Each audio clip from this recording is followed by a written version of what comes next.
You cannot just jump in and start working from home right away. There are many factors that you need to consider and prepare before becoming a full-time freelancer. It is important to be aware of these things as they can help you make or break your dream of having a consistent and successful work-from-home career. In this video, I will share 3 important work-from-home preparation tips, and we will start right now.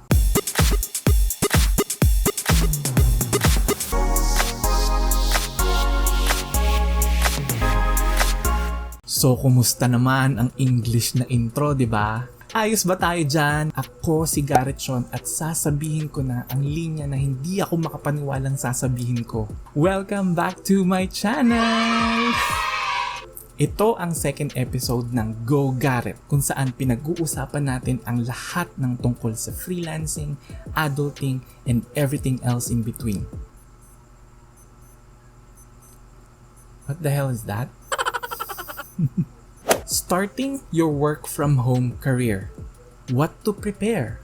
Siguro marami na kayong napanood na tutorials kung paano magsimulang mag-work from home at kumita online agad-agad. Lalo na sa panahong to na lahat tayo naka-quarantine. Gusto natin maramdaman yung sinasabi nila na sumisweldo sila ng malaki kahit nasa bahay lang at nakaupo sa terrace nang nakataas ang paa. Pero bago mo magawa yun, kailangan mo mag-prepare.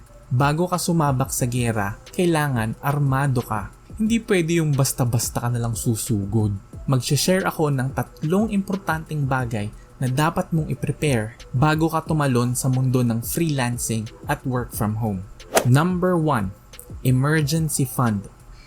Ha? Anong kinalaman? Malaki. Lalo na kung manggagaling ka sa employment na gaya ko. Hindi pwedeng magre-resign ka na lang sa office at magsisimulang mag-work from home kinabukasan.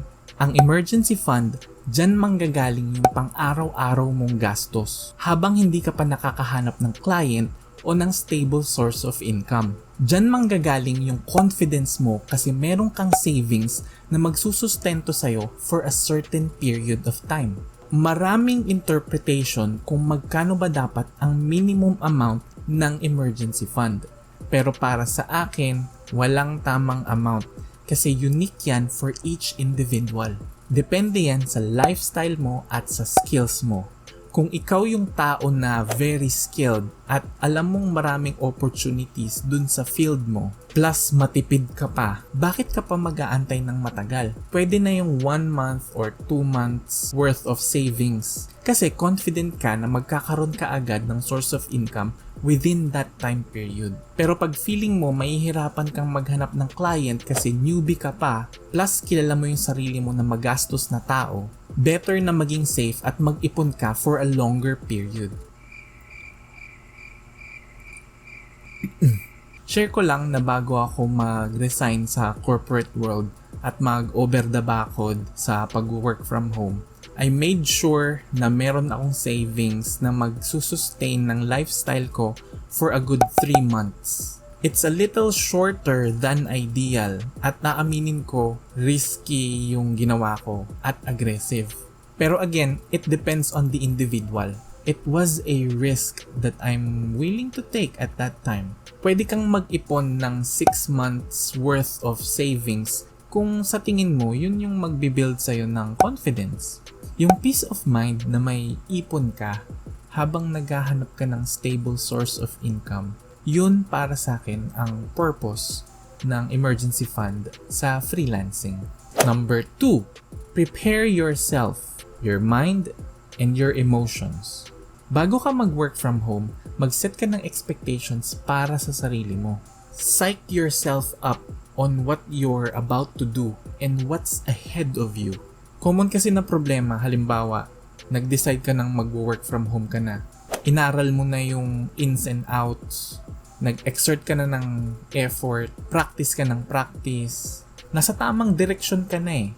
Pero nung isang beses ka lang na-reject, o you felt like nothing is working, then you suddenly quit. Hindi mo lang nakuha yung gusto mo, umayaw ka na. Why? because of wrong setting of expectations. Kailangan mong isipin na bago ka pumasok sa freelancing or sa kahit na anong career, you need to know your why. Bakit gusto mong maging freelancer at mag-work from home? Dahil ba sa pera? Freedom to control your own time? Dahil ba sa family? O dahil nasanay ka na dahil naka-quarantine tayong lahat? Whatever the reason is, if you know your why and if you know your motivation in doing all of this, it will be easy for you to keep on going. And it will be hard for you to quit. Kailangan iset mo yung expectation sa sarili mo na maraming challenges along the way. And your only option is to do your best every single day. Shucks, ang seryoso. Number 3, people around you. Malaking tulong din na ipe-prepare mo at isaset mo yung expectations ng mga tao sa paligid mo. Primarily, your family, your jowa, and your friends. Pagdating sa family, kailangan sabihan mo sila na kapag oras ng trabaho mo at focused ka na sa ginagawa mo, hanggat maaari, wag sana silang maingay at wag ka sanang istorbohin. Mahirap tong gawin kasi marami talagang distraction sa bahay. Pagkain, TV, yung higaan, kahit yung cellphone mo, distraction yan. Kung may mga cute kang anak o mga pamangkin, pakiusapan mo sila. Alam ko mahirap, alam ko imposible. Pero pakiusapan mo sila na wag mo na silang magkulit habang nagwo-work ka. Kung may asawa ka o partner, pag-usapan nyo yung oras ng pag-aalaga o pagbabantay sa baby o sa mga chikiting. Kung single parent ka, hingi ka ng tulong sa parents o sa kamag-anak or gawan mo ng paraan according sa schedule mo. Kanya-kanyang diskarte talaga. Si jowa naman, kausapin mo na sana maintindihan niya na medyo malilate ka ng reply habang oras ng trabaho. Pero ikaw din naman, mag-date kayo. Pero wag ngayon kasi naka-quarantine tayong lahat. Pagdating naman sa mga friends mo, dito na magkakaalaman. Sana nandyan pa rin sila at hindi ka NFO dahil palagi ka na lang nasa bahay. At ikaw din naman, lumabas-labas ka din kasama sila kapag rest day mo. Pero wag ngayon kasi nga naka-quarantine tayong lahat. Preparing yourself to start working from home should not only be coming from within you, but also from the people around you. You need not only the support coming from yourself, but you also need the support coming from your loved ones. This will keep you going and less likely to entertain the thought of quitting. In conclusion, regardless kung anong career man yung gusto mong pasukin, ang importante, maghanda ka. By being prepared, you will have an idea of your strengths and weaknesses. Para din alam mo kung saan ka magfo-focus. Magaling ka palang mag-video edit, dyan ka mag-concentrate. Creative writing pala yung bet mo, dyan ka mag-focus. Maraming opportunities yung mag-open para sa'yo. Basta handa ka lang. Sabi ng kaibigan kong si Vince Lombardi, preparedness is the ultimate confidence builder. Preparation is the perfect time for you to practice. Para kapag game time na o yung actual na may kausap ka ng client at magsisimula ka ng magtrabaho, hindi ka na mangangarag at matataranta. Buong puso mo nang yayakapin yung opportunity kasi pinaghandaan mo to.